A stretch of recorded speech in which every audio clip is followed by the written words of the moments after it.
ठीक है। तो entity framework code first approach पे काम करने जा रहे हैं। ठीक है, तो सबसे पहले हमने एक विंडोज फॉर्म बना लिया, विन फॉर्म भी इसको कहते हैं। और इसमें अगर आप कोई डिज़ाइन बनाना चाहते हैं तो आप बना लें, पहले डिज़ाइन बनाना चाहते हैं आपकी मर्जी, या अगर आप कोई एक क्लास बनाना चाहते हैं इसमें तो आप वो भी बना लें। आपने देखा होगा लास्ट टाइम जब हम काम करने जा रहे थे डेटाबेस फर्स्ट अप्रोच पे, तो उसमें हमने क्या किया था, यहाँ से विंडोज फॉर्म, ये जो आपका प्रोजेक्ट नेम है इस पर राइट क्लिक करना है। राइट क्लिक करने के बाद आपने जाना है कहाँ पर, ऐड में, न्यू आइटम में, और यहाँ से डेटा में जाना है। ठीक है, डेटा में आप जाएंगे तो आपको क्या मिलेगा, audio dot net entity data model. ठीक है, इसके दो तरीके होते हैं कोड फर्स्ट पे काम करने के। एक तरीका तो ये होता है कि आप ऐसे ऐड कर लें कि यहाँ से आके, जैसे आपने डेटाबेस फर्स्ट अप्रोच पे काम किया था, इसमें आप आएंगे, ऐड पे क्लिक करेंगे तो आपके पास यहाँ पे एक एक तो होता है entity framework designer from database, दूसरा आपके ये होता है डेटाबेस फर्स्ट अप्रोच के लिए, दूसरा आपके पास होता है मॉडल फर्स्ट अप्रोच के लिए, और तीसरा होता है आपके पास एम्प्टी कोड फर्स्ट मॉडल। ठीक है, तो आपने यहाँ पे क्या करना है, इसको सेलेक्ट करना है। इसको सेलेक्ट करने के बाद आप फिनिश करेंगे तो आपके पास एक क्लास बन के आ जाएगा। ठीक है, अच्छा, इसका फायदा ये होगा कि आपको साथ में रेफरेंस वगैरह और तमाम चीजें ये ऐड करके दे देगा, जितनी भी असेंबलीज होती हैं। ठीक है, ये देखिए आपके पास एक मॉडल इसने ऐड करके दे दिया। ठीक है, अच्छा, इसमें सबसे जो इम्पोर्टेंट काम होता है वो होता है डीबी कॉन्टेक्स्ट क्लास। ठीक है, ये आपके पास एंटिटी फ्रेमवर्क जो नेम स्पेस है उसके अंदर एग्जिस्ट करता है। ठीक है, और इसमें जितनी भी बेसिक फंक्शनैलिटीज होती हैं आपकी डेटाबेस से रिलेटेड, मीन्स के डेटाबेस से कनेक्शन को इस्टेब्लिश करना, डेटाबेस के अंदर कोई टेबल्स को जनरेट करवाना क्लासेस की मदद से, वो सारा काम डीबी कॉन्टेक्स्ट क्लास करती है। ठीक है, तो ये बेसिकली आपके पास एज अ पेरेंट यूज हो रही होती है। ठीक है, और आपकी जो भी क्लास हो उसका नेम आप खुद से दे सकते हैं। यहाँ पे बाय डिफॉल्ट नेम मैंने रखा ही नहीं था, तो मॉडल बना गया। ठीक है, लिखा हुआ, आप चाहें तो इसको चेंज भी कर सकते हैं। उसके अलावा यहाँ पे ये कुछ कमेंट्स वगैरह ऐड करते हैं, तो वो कमेंट्स आपने इसको हटा देने, और ये भी आप इसको बोले हटा दें, इसकी जरूरत नहीं है आपको। ठीक है, और एक यहाँ पे क्लास बनी हुई है। ठीक है, जिसमें से प्रॉपर्टीज हम इसको चेंज करें।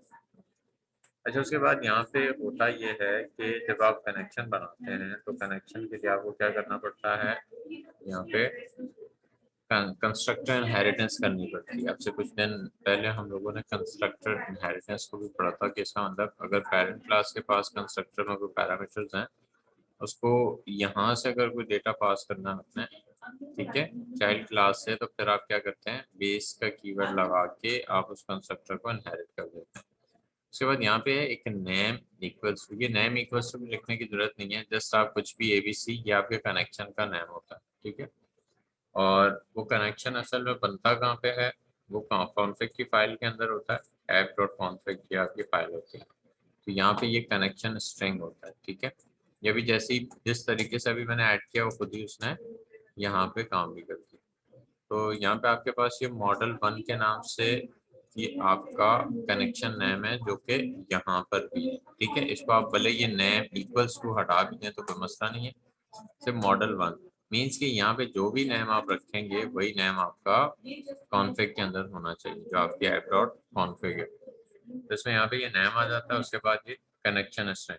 ठीक है, अभी मैं चेक कर लेता हूँ कि ताकि इसका लोकल अगर काम कर रहा हो तो वो अच्छा है। उसी में अगर उसका एक टूल होता है अलग से, जिसमें आप सिर्फ लोकल एसक्यूएल सर्वर पर काम कर सकते हैं, आपको एसक्यूएल सर्वर इंस्टॉल करने की जरूरत नहीं होती। वो एक टूल होता है जो कि विजुअल स्टूडियो के अंदर ही इसी के साथ साथ चल रहा होता है और इसी के साथ साथ काम करता है। तो हम देख लेते हैं कि अगर एसक्यूएल सर्वर की जरूरत ना पड़े हमें, और उसी लोकल डीबी से अगर हम कनेक्ट हो जाए। ठीक है, इसमें बेसिकली ये उसका सर्वर नेम बन जाता है।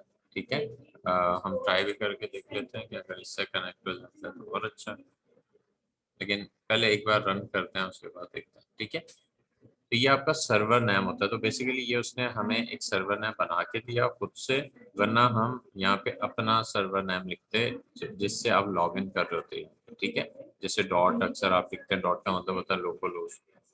इसी तरह उसके बाद इनिशियल कैटलॉग कहते हैं आपके डेटाबेस को। तो ये बेसिकली डेटाबेस जो है वो उसका नाम है। उसके बाद integrated security equals to true जो कर रहा है यहाँ पर, तो वो है अगर आप विंडोज ऑथेंटिकेशन से लॉगिन करते हैं जिसमें आपको जिससे विंडोज को लॉगिन करके आए हैं उसी से ही आपको लॉगिन करके दे देता है, उसी से ऑथेंटिकेट करके दे देता है। वो आपको ही जिस बंदे ने विंडोज को लॉगिन किया हुआ है उसी को ही जेन्युइन यूजर एक्सेप्ट कर लेता है। ठीक है, तो ये बाकी चीजें इसमें देने की जरूरत नहीं है। और इसमें तीसरा होता है प्रोवाइडर नेम, वो होता है नेम स्पेस के। यहाँ पे नेम स्पेस कौन सा है, कौन ये बैकएंड पे सारा काम कर रहा होता है। ठीक है, ADO.NET की कुछ क्लासेस होती हैं, वो आपने इस नेम स्पेस को यहाँ पे डिफाइन करना है। ठीक है, system.data.sql क्लाइंट। तो ये आपका कनेक्शन जो है वो यहाँ पे ऐड हुआ है। इस कनेक्शन के बाद हम वापस जाते हैं और अपनी मॉडल क्लास में। इसके बाद यहाँ पे आएंगे और हम यहाँ पे कोई भी क्लास बनाते हैं। ठीक है, कमेंट को हटा देता हूँ, आप चाहो तो किसी भी नाम से बना सकते हो। फॉर एग्जांपल मैंने यहाँ पे इसका नाम किया स्टूडेंट। ठीक है, अच्छा उसके बाद यहाँ पे इसको मैं कर देता हूँ स्टूडेंट आईडी। ठीक है, अच्छा इसको सिर्फ अगर आप आईडी लिखते हैं या इसके साथ आप क्लास का नाम लिखते हैं या आप इसके साथ क्लास कीवर्ड भी लिखते हैं, तो या आपका जो टेबल बनेगा ना डेटाबेस के अंदर, उसमें इसको प्राइमरी की क्रिएट कर देगा और उसको ऑटो जनरेटेड भी रख देगा। ठीक है, उसके अलावा अगर आप इससे हटके कोई भी चीज लगाते हैं तो फिर आप यहाँ पे एक एनोटेशन ऐड कर लें कैपिटल के के साथ की, और कंट्रोल डॉट करके ये एनोटेशंस के नेम स्पेस के अंदर होता है, तो उसको आपने ऐड कर लेना। ठीक है, उसके बाद जैसे फॉर एग्जांपल यहाँ पे हमने स्टूडेंट नेम, उसके बाद हम आते हैं यहाँ पे एक दो प्रॉपर्टीज और रख देते हैं, रख देते हैं स्टूडेंट ईमेल।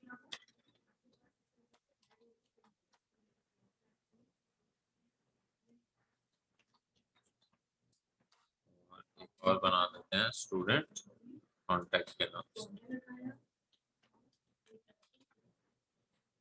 ये हमारे पास एक क्लास बन गई। ठीक है, इसको पोको क्लास भी कहते हैं, लैन पोर्ट CLR ऑब्जेक्ट। ठीक है, अच्छा तो ये हमारे पास एक क्लास है, इसी क्लास का हमने एक टेबल जनरेट करवाना है डेटाबेस से। ठीक है, पहले हमने डेटाबेस फर्स्ट अप्रोच में क्या किया था, वहां पे टेबल बनाया था, डेटाबेस बनाया था, टेबल बनाया था, और जो टेबल बना था उसी की क्लास यहाँ पे जनरेट की थी। अब कोड फर्स्ट में क्या किया हमने, क्लास बना ली है लेकिन इसका टेबल जनरेट करेंगे यहाँ से SQL सर्वर के।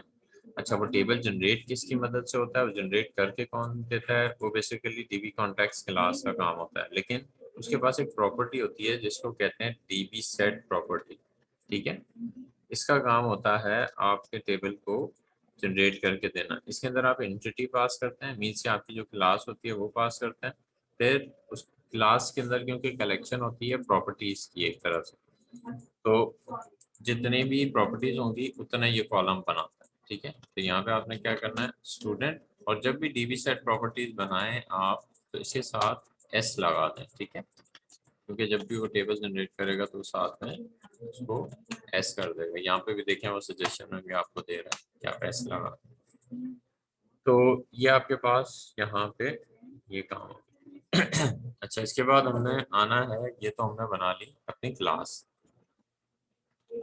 DB जितनी भी क्लासेस आप बनाओगे उसकी DB सेट प्रॉपर्टी आपने यहाँ पे बनानी है। ठीक है, क्योंकि फाइनली टेबल ये जनरेट करेगी, और आपका यहाँ से आपकी एप्लीकेशन का जो डेटाबेस से ताल्लुक होगा, मतलब टेबल से जो ताल्लुक होगा, उसमें रिकॉर्ड को ऐड करना, उसमें रिकॉर्ड को रिट्रीव करना, उसमें से डिलीट करना, वो सारा काम DB सेट प्रॉपर्टी कर रही होती है। ठीक है, वो इसका काम होता है आपको परफॉर्म करके देना। अच्छा इसके बाद आते हैं हम अपने डिजाइन की तरफ। तो डिजाइन आपका यहाँ पे, और अब यहाँ से आपने कैसे चलना है, साथ साथ अगर आपके कोई क्वेश्चन हो तो मुझसे पूछ लेना। अब यहाँ से आपने कैसे चलना है, अपनी इस क्लास को देखना है। ठीक है, इस क्लास के अंदर अगर तो आपने की प्रॉपर्टी लगाया हुआ, अगर की नहीं भी लगाया हुआ, स्टूडेंट आईडी है, ये सिर्फ आईडी, स्टूडेंट का मतलब ये क्लास का नाम आ गया, और सिर्फ आईडी भी होता तो ये ऑटो जनरेट खुद भी करता अगर आप ये ना भी लगाते। ठीक है, उसके बाद आपने क्या करना है, इसी क्लास को फॉलो करते हुए आप अपना डिजाइन बनाएंगे। तो यहाँ पे आते हैं, हम अपना डिजाइन बनाते हैं।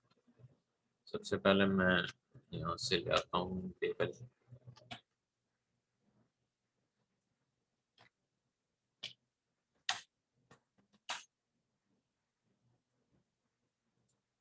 ये हमारा लेबल हो गया और हमें टेक्स्ट बॉक्स चाहिए और हमें क्या चाहिए, बटन चाहिए। लेबल में सबसे पहले अगर आप क्लास को देखो तो अभी क्लास में क्या है, ये ऑटो जनरेटेड है और दूसरा आपके पास क्लास है स्टूडेंट नेम। मैं यहाँ पे भी इसके प्रॉपर्टी में जाकर इसको टेक्स्ट जो लेबल होता है वो मैं दे देता हूँ स्टूडेंट नेम, ठीक है। और इसके बाद आपका जो टेक्स्ट बॉक्स है इसको आपने एक नेम देना है, ठीक है। और इसी नेम से ही हम इसको बैकएंड पे यूज करते हैं, ठीक है। इसको टेक्स्ट नहीं देना, टेक्स्ट अगर आप लिखेंगे तो वो तो इसके अंदर आपको दिख रहा होगा, लेकिन आप इसको नेम देंगे, ठीक है। ये बाय डिफॉल्ट भी इसको टेक्स्ट बॉक्स 1 नेम मिला हुआ है, लेकिन मैं इसको txt नेम दे देता हूँ, ठीक है। तो ये हमने दो बना लिए, इसी को हम कॉपी करते हैं ताकि हम बाकी भी बना लें।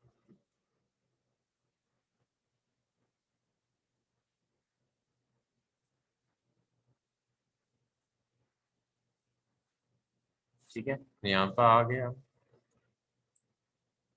इसको एडिट करके आप देते हैं स्टूडेंट ईमेल, शायद हमने रखा था। इसको टेक्स्ट हम दे देते हैं स्टूडेंट ईमेल। इसके बाद हम रख देते हैं स्टूडेंट स्टूडेंट कॉन्टैक्ट, ठीक है।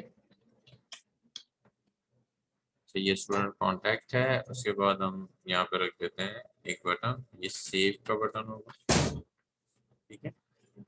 आप कुछ भी इसको नेम भी दे दें तो अच्छा है, या फिर नेम प्रॉपर्टी होती है इसकी, ठीक है। ये डिस्क्रिप्टिव हो जाता है, btn सेव इसको नाम दे देते हैं, ठीक है।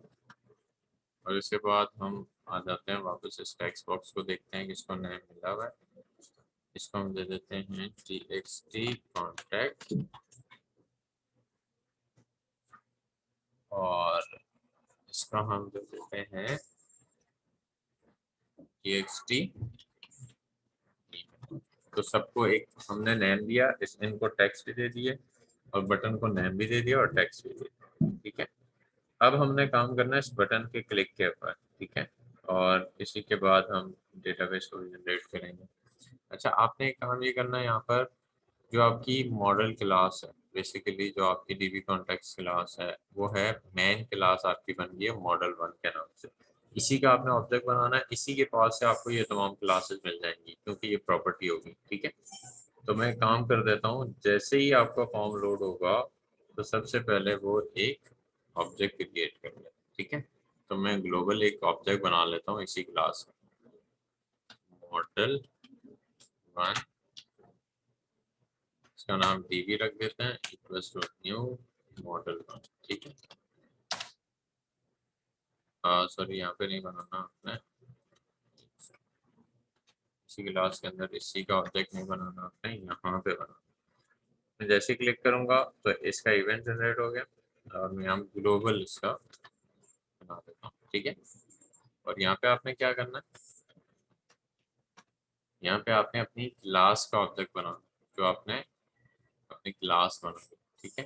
क्लास कौन सी है, स्टूडेंट के नाम, student student equals to new student, एक ऑब्जेक्ट बन गया। और इसके पास हमने क्या क्या रखा है, स्टूडेंट आईडी भी है, बाकी नेम है, ईमेल है और कांटेक्ट है। तो हम क्या करते हैं, स्टूडेंट नेम इक्वल्स टू, इसको असाइन कर दें उस टेक्स्ट बॉक्स की value, txt name dot text की प्रॉपर्टी होती है जिसकी मदद से आप उसकी वैल्यू गेट कर सकते हैं। उसके बाद है student dot student contact equals to txt contact dot text, ठीक है।